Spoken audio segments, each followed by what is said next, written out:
Welcome to round number 3. We're 1-1 with Legacy Affinity right now. I'm on the play, and as far as to keep or mulligan, this is pretty borderline. I've decided that I'm going to keep it, and the main reason is because I have Thoughcast. Basically, the plan here is we're going to turn 1 Vault Skirge, turn 2 Plating equipped. If our guy gets, say, Lightning Bolted, or our Cranial Plating gets Force of Willed or something, then we can Thoughcast and draw more cards, and then hopefully have some more gas.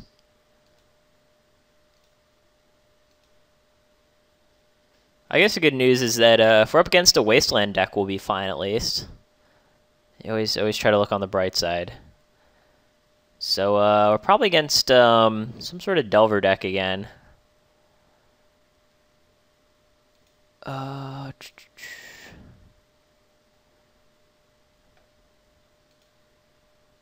I think I'll cast Mox Opal. See if he has anything to say about that. Alright, he's going to Spell Pierce, which I'm fine with.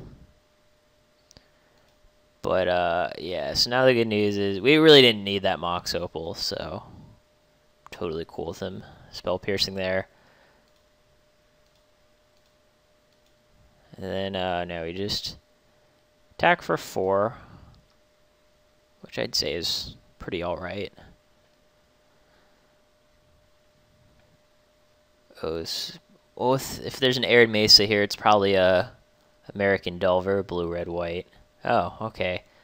Maybe it's even like a super aggressive, like blue-red Delver with Goblin Guides and stuff. That's kind of interesting. What do we do here? I guess we Chalice for 1 and then try to win the game. Seems like the best course of action.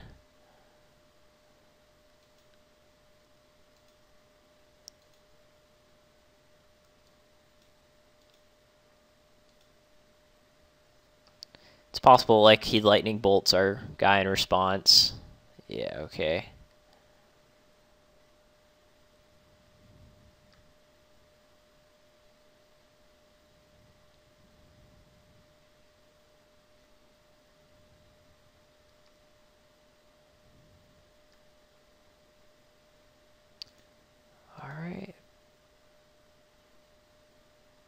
Well, that's pretty good.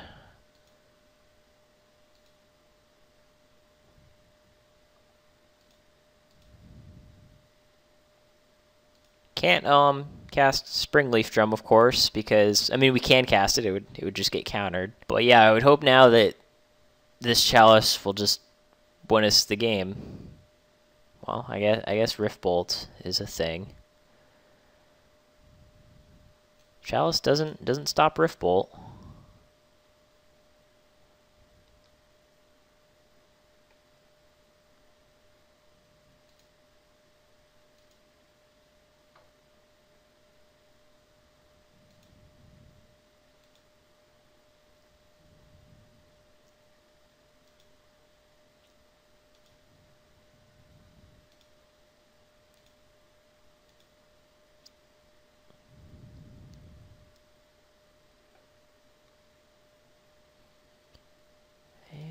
I'll go ahead and attack with both my guys. Probably just block the Memnite. Yeah. Take 2. Then I'll pass. The Rift Bolt comes off suspend. I assume it's going to go after our Vault Skirge.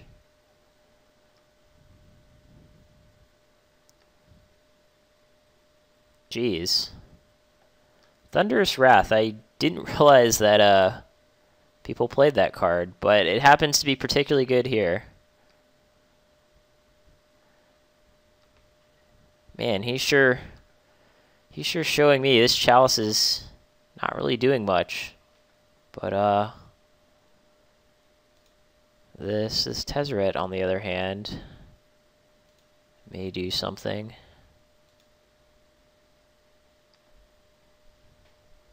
Yeah, I'm just going to make my Chalice the Void a creature, and I'll just equip Plating to it and attack for 10. which I would hope would be good enough to win the game.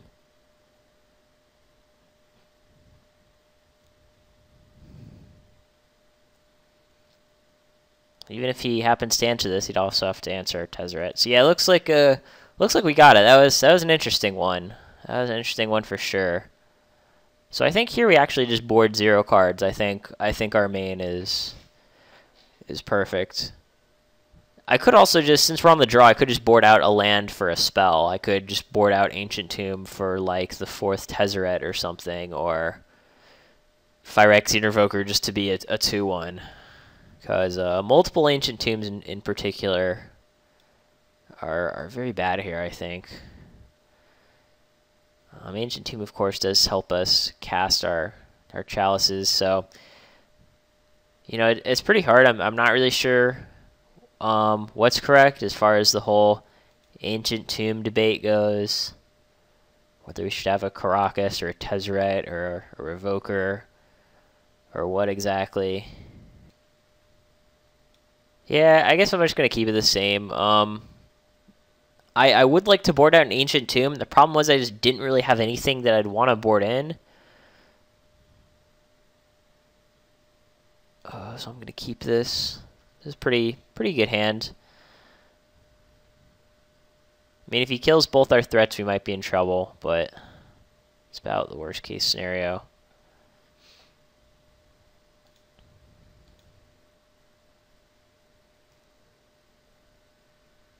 And in case he has Wasteland, I think I'll lead Darksteel Citadel. I don't know, I could, thinking about our options, but I think I'm just going to Darksteel Citadel, Vault Skirge.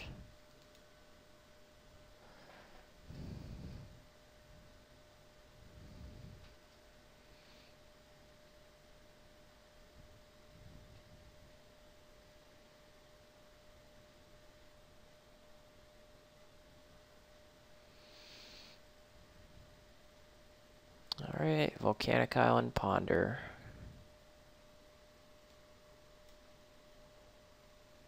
Alright, and we're getting Goblin Guided. Tezzeret is not particularly helpful.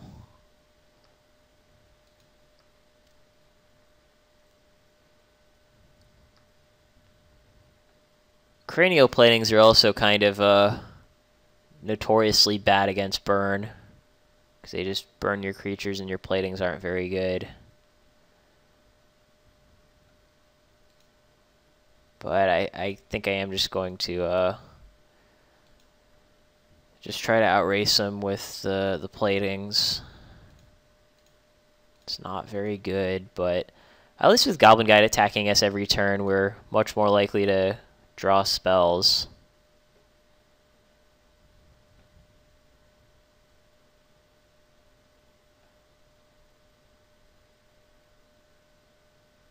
Another Ancient Tomb. Doesn't really help us, but...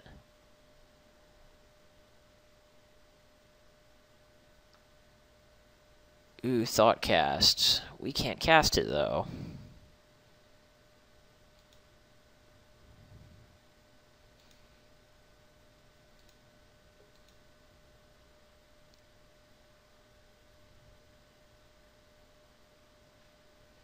Right, Ravager resolved.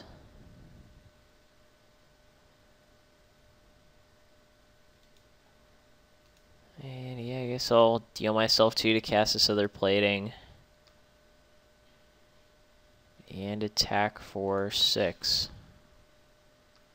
Hopefully we don't just die to a bunch of burn spells. Alright, he's going to target Ravager. Now I could just sack 3 artifacts to just make it a 4/4. I guess he could bolt it again, and then I could move the counters over to Ornithopter. It's tough.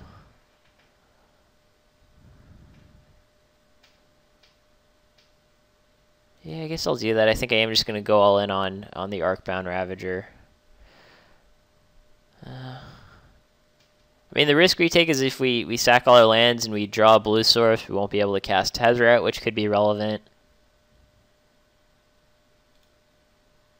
Man, So tricky.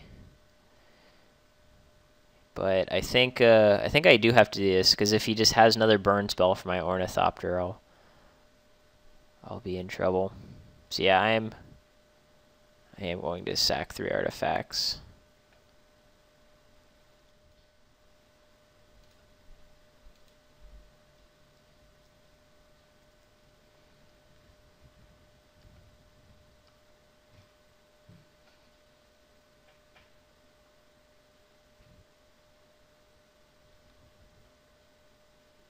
Oh, now we have the choice of whether to... Oh, another Ancient Tomb.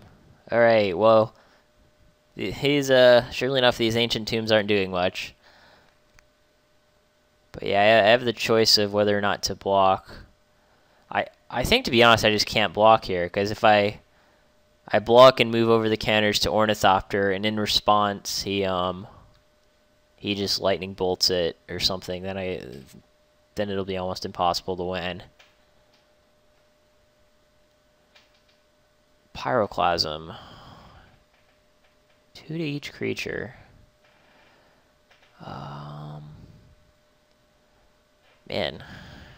Now things really get interesting, because I can sack Ravager to itself and move over the counters to Ornithopter. I think that has to be the best play.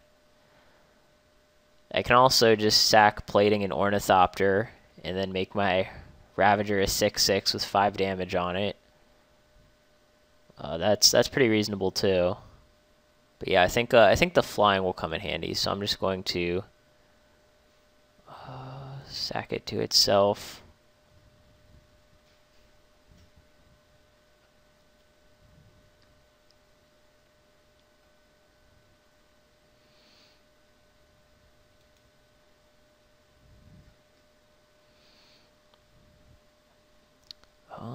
Yeah, Springleaf Drum doesn't do anything relevant here.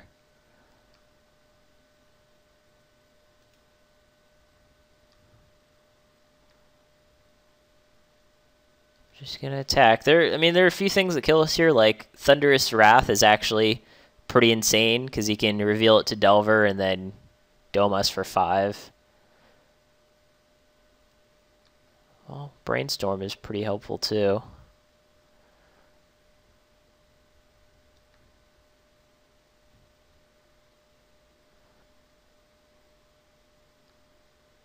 Alright, and I guess for the last card, the Lightning Bolt, we're just dead. Alright, I guess it is. Because if it wasn't, he wouldn't be attacking.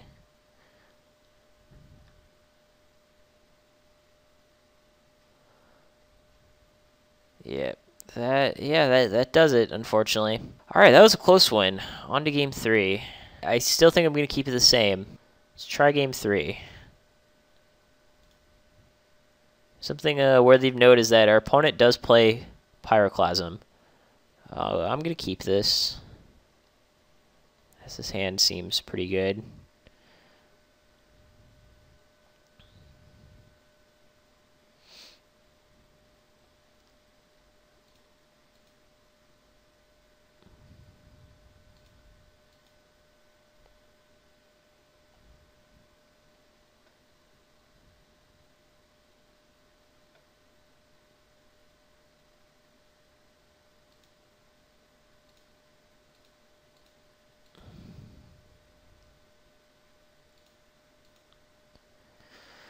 Alright, put 5 permanents into play on turn 1. Can't complain too much.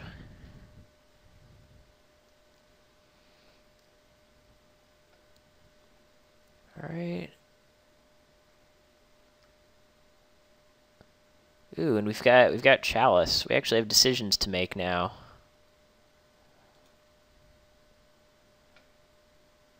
I think the plan is to just Chalice for 1 here, and just hope that we can run away with the game rather than play Etched Champion.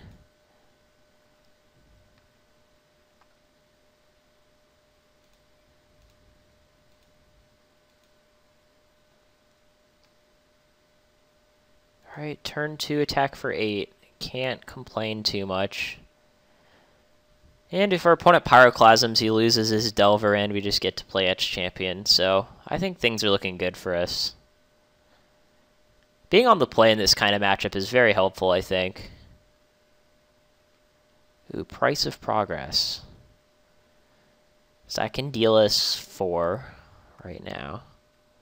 It's possible that if we draw more lands, we just won't play them.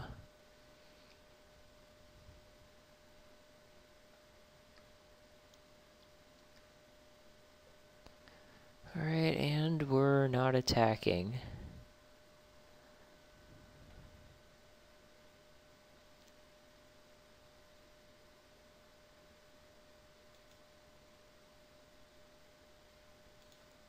Okay, I think we're just going to do this.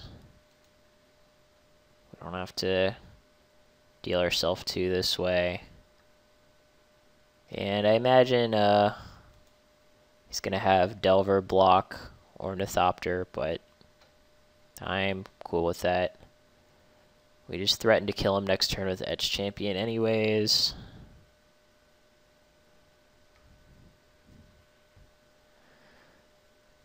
Okay.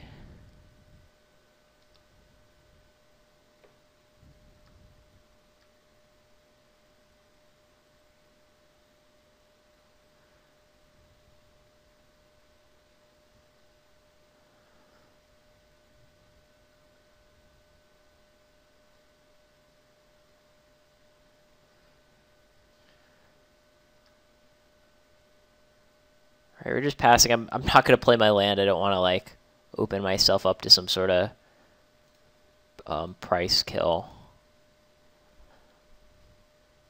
And yeah, I guess I'm going to try to kill him with Etched Champion.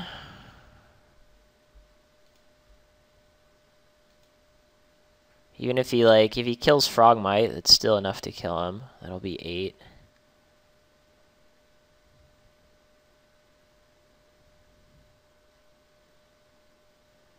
Smash on Cranial Plating. Yeah, that'll do it, I guess. Yeah, I guess I forgot Smash to Smithereens was a thing.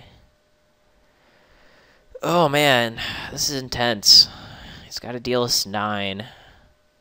Alright, well, I mean, I still don't want to play the land because of price. But at this point, just price plus any burn spell will kill us, unfortunately.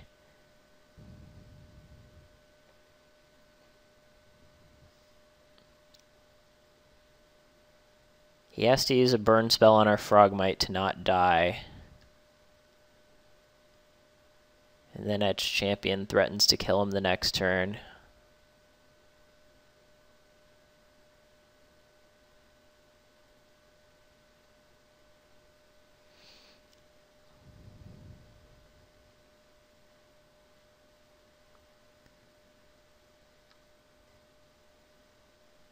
Alright, Snapcaster Mage. He's gonna smash our Frogmite, I guess.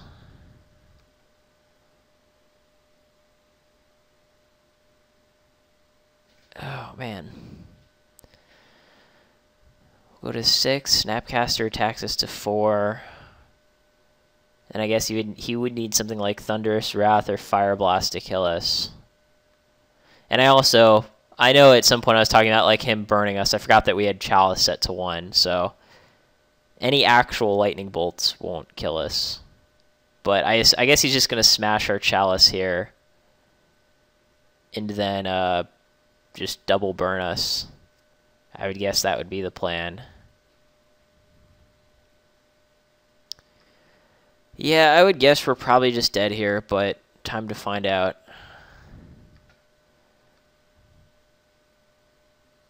And to be honest, Snapcaster was like the absolute best card he could have had. Okay, does he have a 3rd Goblin Guide? No, we're just... Oh man, suspense is building.